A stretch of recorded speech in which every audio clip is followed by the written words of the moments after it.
همین بعض مردم مثل ای آدم اصلا خجالت نمیکشه، اصلا خجالت چهار طرف از اینا نمی آید.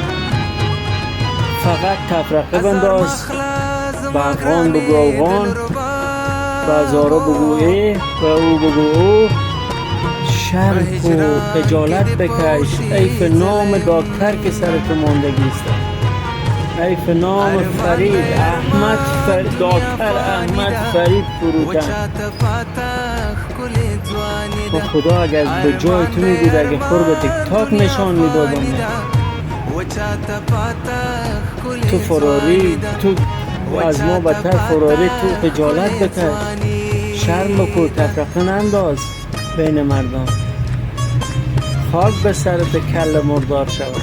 بس است دیگه، شرمه. وای وای وای.